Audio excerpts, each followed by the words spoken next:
Bonjour et merci d'être fidèle au journal Éco de Lyon Décideur. MDA explore un nouveau marché, celui des cuisines. On en parle dans un instant avec Michel Vieira, président de MDA Compagnie, notre invité cette semaine, l'occasion de faire le point sur la stratégie du groupe de Lausanne. Mais tout de suite et en bref, les hommages unanimes qui se multiplient après l'annonce de la disparition brutale dans une avalanche de Guillaume Mullier le lundi dernier, membre de la famille fondatrice du groupe Auchan.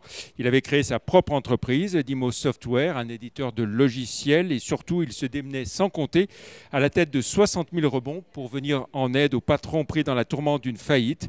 Homme de valeur, doté d'un sens du collectif apprécié, Guillaume Mullier était un chef d'entreprise engagé et chaleureux, à la fois rebelle et iconoclaste. Changement à la tête de Grand Frais. Après 15 ans, le directeur général Éric Gilbert s'en va le 30 juin prochain, comme il l'avait annoncé à ses actionnaires en 2023, l'année de ses 60 ans. C'est Michel Giraud, ex-Métro France et Pro à Pro, arrivé en août dernier chez Grand Frais, qui lui succédera. Grand Frais, qui a inauguré un magasin à Nîmes mercredi, vise les 300 points de vente à terme. Julien Monet se donne les moyens de ses ambitions en levant 6 millions d'euros auprès de Ciparex Entrepreneurs, l'agence de relations publiques et relations presse qui regroupe 120 personnes à Lyon, Paris, Bordeaux pour un chiffre d'affaires de 10 millions d'euros, vient de racheter Studio Drive dans le social content et vise deux autres acquisitions. Objectif 250 salariés et 40 millions d'euros de chiffre d'affaires en 2028. Cette fois-ci, c'est la bonne. Qatar Airways confirme son arrivée à Lyon. Prévue au printemps 2020, elle s'était limitée au seul trafic fret depuis 3 ans. À partir du 3 juillet, 4 vols hebdomadaires entre Lyon et Doha sont prévus avec une ouverture sur l'Asie, comme c'est le cas bien sûr pour Emirates avec le Lyon-Dubaï quotidien, 7 jours sur 7 depuis février dernier. Enfin, le chiffre du jour, 180 millions d'euros, c'est le montant du bénéfice net de Jacques Métal en 2022, un résultat en hausse de plus 50%, tandis que le chiffre d'affaires augmente lui de plus 36% à 2 680 millions d'euros. Le groupe Jacquet, spécialiste européen de la distribution de métaux spéciaux, a réalisé des acquisitions au Canada, en Italie, et il poursuit son développement en Europe centrale et de l'Est. Place à notre invité à présent, Michel Vieira, PDG de MDA Compagnie. Bonjour. Bonjour Jean-Pierre. Merci d'avoir accepté notre invitation. Groupe spécialisé bien sûr dans la distribution d'électroménagers avec beaucoup de marques, on les évoquera tout à l'heure.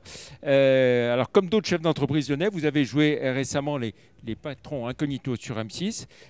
Vous étiez donc Claude Bory. Qu'est-ce que vous retenez de cette expérience ?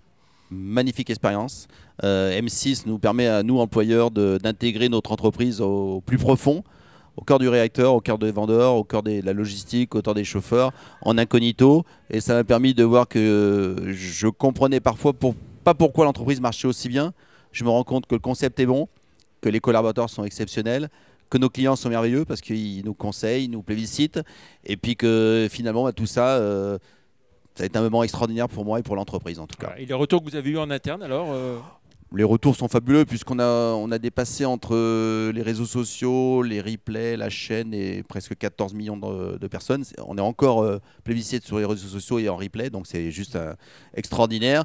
Et puis au niveau RH humaine, les gens ont découvert ce qu'était vraiment l'entreprise, donc c'est très fort. Au niveau franchise, c'est très bon aussi pour l'entreprise, les fournisseurs, les partenaires, et puis l'ambiance générale de l'entreprise. Et puis on a beaucoup de gens qui nous demandent pour travailler chez nous. Voilà, ils se sont rendus compte qu'on était une belle entreprise, lyonnaise, mais aussi un intérêt national. Et vous, j'ai envie de dire, qu'est-ce que vous avez appris que vous ne saviez pas déjà de votre entreprise ? Que les managers comme moi, on a beaucoup de travail à faire pour devenir bon jusqu'au bout. Voilà. Le transverse, c'est l'entreprise est grosse et aller jusqu'au bout pour que tout se passe bien comme on espérait, c'est pas aussi facile. Donc, levons-nous tôt, couchons-nous tard. Il y a encore beaucoup de travail pour le dirigeant que je suis. Très bien. Alors, l'actualité pour vous, c'est aussi MDA Cuisine. Et on accueille également Quentin Vieira, votre fils. Bonjour. Bonjour Jean-Pierre. Bonjour voilà, à tous. lancement de MDA Cuisine qui s'ajoute à tous les produits que vous vendez. Alors, comment est-ce que vous abordez ce marché de la cuisine ? Avec beaucoup d'humilité, d'ambition. On vient avec un projet nouveau, on met le client au centre du projet, avec toujours dans l'optique de limiter l'empreinte carbone, avec des cycles de logistique courts, ce qui explique aussi nos prix qui sont en dessous de nos concurrents, et avec toujours l'idée de mettre le consommateur au centre du projet. Alors, moins cher que les autres, ça veut dire quoi? C'est une gamme de prix qui se situe où à peu près On a donc du kit avec un fournisseur dans les Vosges, un produit entrée de gamme, un moyen de gamme et un haut de gamme, avec toujours sur ces 4 produits le financement à 0% et la garantie 50% moins cher que nos concurrents. Alors, le premier prix, l'entrée de gamme, c'est quoi? Ça dépend de la cuisine, que ce soit un linéaire, une cuisine en L, en U. Ouais. En tout cas, on a des concepteurs qui ont 15 ans de cuisine dans leur expérience et qui seront vous conseiller. Alors, est-ce qu'on peut dire que c'est une structure en tant que telle ou c'est un produit qui est vendu comme un autre dans vos magasins? Aujourd'hui, l'idée, j'ai 53 ans, il faut aussi prendre la relève pour l'ambition parce que notre enseigne en a 1200 collaborateurs, donc il faut aussi pérenniser tout ça. Donc Quentin va développer cette enseigne MDA Cuisine. On va dans l'année rajouter des corners dans les magasins MDA Discount. On rajoute un corner MDA et bien entendu, on va développer la franchise. On sera présent prochainement au sein de la franchise pour toutes nos marques et on va amener un vrai savoir-faire. On sait faire de la logistique, on sait faire de l'électroménager, on sait faire de la franchise. On a un vrai savoir-faire. Le groupe a des ratios très costauds financiers, donc va permettre à des jeunes et à des seniors aussi de développer des franchises avec des locations, un système un peu particulier. Donc on est assez fiers de ce qu'on a comme projet pour 2023 et 2024. Donc des objectifs ambitieux dans ce domaine, MDA Cuisine? On est des objectifs ambitieux, mais on est un groupe qui est déjà ambitieux puisque le développement de franchise, on a 900 magasins sous enseigne. Donc on va dans l'idée, c'est rajouter 200 magasins MDA Cuisine en France, plus une centaine de magasins des corners dans les magasins. Donc c'est vrai, c'est un projet ambitieux, c'est un projet à plus de 200 millions d'euros de chiffre d'affaires sur ce département-là. Donc c'est très intéressant pour Quentin parce que ça fait une belle aventure humaine. Lui sportif, donc c'est ce que c'est que franchir et se faire mal. Et se blesser et se relever, pas se plaindre. Et puis nous, entrepreneurs, on est content quand on voit qu'on a une vision et qu'elle est bonne pour l'entreprise, et bonne pour les collaborateurs, et excellente pour les clients. Parce qu'aujourd'hui, c'est le pouvoir d'achat. Donc on a une enseigne qui convient parfaitement à Alors cela. justement, si on raisonne maintenant à l'échelle de l'ensemble du groupe MDA Compagnie, comment s'est passée l'année 2022 pour vous? Très intéressante. Elle a été dure, elle a été pertinente, les équipes ont été au top et on a fait des résultats merveilleux. Le groupe se porte merveilleusement bien. On a la chance d'être reconnu auprès de nos partenaires, ça c'est hyper important. Les fabricants sont des clients très privilégiés. On a la chance d'avoir des clients qui nous recommandent et puis on a la chance d'avoir un marché qui est ouvert puisqu'on a des enseignes comme la photo Fox, Passion, c'est un marché qui est hyper porteur, les gens sont passionnés. On a des magasins qui s'appellent Fox et un site internet qui commence à vraiment cartonner, donc c'est fabuleux. Il y a Pulsat aussi. Il y a Pulsat, 350 magasins en France de commerce proximité, c'est un peu notre faire de bataille pour tout ce qui est RSE, chez bataille parce qu'il y a des réparateurs qui vendent des machines à laver, donc c'est vraiment très très très bien pour la planète. On a MDA. En période de crise, d'inflation, on est content d'avoir une enseigne qui a un concept très discount qui permet d'avoir acheté des produits écologiques à des prix canons. On a aussi beaucoup d'autres enseignes dans le groupe. On a la centrale d'achat, GP10, on a la plus grosse centrale, on a beaucoup de promoteurs qui viennent nous rejoindre. Cette année, on a mis centrale en ligne, donc c'est un nouveau site qui va nous permettre aussi de démarcher tous les clients professionnels qui veulent acheter un produit professionnel avec nos tarifications. Donc on a beaucoup de choses hyper intéressantes dans le groupe. Est-ce que l'inflation est encore plus compliquée à gérer, j'ai envie de dire, quand on a un positionnement discount comme vous? Non, parce que pour nous, c'est un combat au quotidien d'apporter du pouvoir d'achat aux clients. Donc on l'apporte sur le produit, sur le concept, sur les conseils et sur le financement et sur les garanties. Donc c'est vrai que c'est notre quotidien. Après, je reconnais que malheureusement, certaines personnes profitent de cette inflation. J'espère que, je ne vais pas les citer parce que c'est pas mon truc, mais j'espère que les gens qui profitent de l'inflation vont revenir en arrière, vont venir raisonnables. Je vois que l'État fait le maximum pour comprendre qu'il faut se calmer avec l'inflation. On ne peut pas tout monter sans fin. Les consommateurs n'ont pas un porte-monnaie géant. En tout cas, nous, chez MDA et chez nos enseignes, on fait attention à ça. Alors justement, oui, comment on a évoqué l'année 2022, l'année 2023, là, le premier trimestre, comment ça se passe? Alors Quentin parle lui de son côté cuisine, moi je parle du restant du groupe. Le groupe, on a fait un mars exceptionnel, février grandiose et pour l'instant le début mars est dans les mêmes lignées. Donc on risque d'entamer un premier trimestre 2023 et c'est rare dans notre métier en faisant du plus. Donc on est vraiment satisfait du travail 2022 et de la continuité pour 2023. Ça veut dire que le travail a été bien fait et que le groupe est dans un bon élan.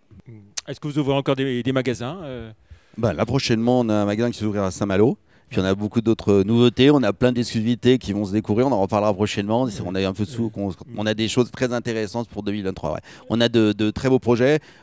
Comme je te l'ai dit tout à l'heure, on a monté en 2022 une centrale d'achat commune avec 5 gros, chacun spécialisé dans le domaine. Il y a Géant Casino, Cdiscount, But, Confo, nous-mêmes, Intermarché. Et on lutte avec ça contre ou avec nos partenaires pour trouver des solutions pour éviter l'inflation. Voilà, en tout cas, on est devenu une des plus grosses centrales d'achat qui existent en Europe. Et avec ça, on va dans des conditions parfaites pour nos clients. Où est-ce que vous en êtes dans vos projets de développement dans le e-commerce, hein? Vous avez dit que le confinement vous avez fait accélérer Le e-commerce, c'est quelque chose de merveilleux. Quelques mois de 5 ans. Voilà, ça nous a fait avancer plus rapidement. Donc c'est un vrai complément, c'est un vrai outil marketing aussi à la fois, parce que ça nous permet de se faire connaître de partout, de livrer de partout, puisqu'on on est un des seuls groupes en France d'avoir 8 dépôts. Je crois qu'on est les seuls d'ailleurs, oui, dans la distribution, dans nos métiers. Mais les très gros n'ont pas ça. Donc on est proche de nos clients pour livrer. Et c'est vrai que le e-commerce, je crois que pour l'instant, sur les 2 mois et demi 2023, il a plus 22%. Donc c'est aussi très intéressant pour nous, puisque ça nous permet de livrer des clients où nous n'avons pas de point de vente. Et à terme, l'objectif, c'est de faire quelle part en digital, en e-commerce? Alors, la chance que vous avez, comme vous savez, on n'est pas une boîte cotée. On a la chance d'avoir des actionnaires un peu familiales et des banquiers sous fonds propres, donc on n'est pas stressé par ça. Mais on regarde les ratios, la trésorerie, on gère ça en bon père de famille. Voilà, on fait très attention, on ne s'enflamme pas. Alors vous êtes passé, on s'en souvient, par la case sauvegarde, hein, juste au début du confinement, et vous en êtes sorti par le haut. Est-ce que vous considérez que la sauvegarde est une bonne procédure que vous recommanderiez à des chefs d'entreprise qui sont confrontés à des difficultés, non, mais qui sont soucieux d'anticiper? Je pense que chaque cas est différent. Nous, on avait un cas atypique, on était une ETI. L'État avait oublié d'accompagner les ETI dans cette période compliquée. La particularité, c'est que nous, on était fermés alors que nos confrères étaient ouverts. Donc c'est un cas à part. On l'a fait. On ne plébiscite pas. On n'encourage pas du tout. En tout cas, nous, on l'a fait. C'était un succès pour l'entreprise. Parce que grâce à ce fait-là, on a pérennisé l'entreprise, on a gardé tous les contrats de travail et on est dans une euphorie. Le groupe se porte vraiment très très bien sur des ratios d'aide fonds propres qui sont juste magnifiques. Les actionnaires font attention, on ne distribue pas de dividendes sans arrêt. On fait très attention à garder de la trésorerie pour l'entreprise et pour le développement. Donc c'est vrai que le groupe se porte très très très bien, c'est vrai.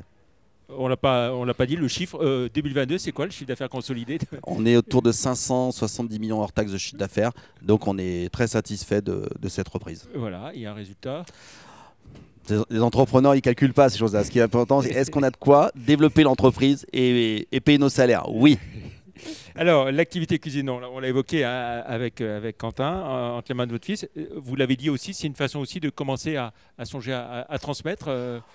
Oui, je pense qu'on voit bien que la communication, que l'évolution, les mœurs, les choses évoluent bien et c'est important d'avoir une nouvelle génération qui vient avec des nouvelles idées et une nouvelle détermination. Moi, j'ai toujours envie de performer parce que je me sens à ma tête très jeune, mais je sens qu'il faut le groupe grossit. Donc, il a grossi par la taille, grossi aussi par les marchés qu'on complète. Donc, c'est bien d'avoir une énergie nouvelle. Je peux demander à Quentin ce qu'il en pense de travailler avec moi, je ne sais pas. Hein. Non, j'ai la chance de travailler avec mon papa, c'est d'associer tout le monde. Le but du jeu, c'est de faire l'éponge au maximum, c'est-à-dire d'entendre, d'écouter, d'apprendre. J'ai peut-être faire des erreurs, ce qui est toujours important, c'est toujours de se relever. Et puis, donc c'est pour ça que voilà, aujourd'hui, on a 2 magasins, nous à Lausanne et Lyon 3, et qu'on va ouvrir Villefranche et Moutier prochainement. Voilà. Merci beaucoup, Quentin et Michel Viera, d'être venus dans le Journal Éco. Très bonne fin de semaine. Et puis, je dédie cette émission à Guillaume Mullier, que j'ai été heureux d'interroger à plusieurs reprises. Nous pensons très fort à lui et à sa famille, aux collaborateurs de Dimo Software et de 60 000 rebonds. Merci, à vendredi prochain.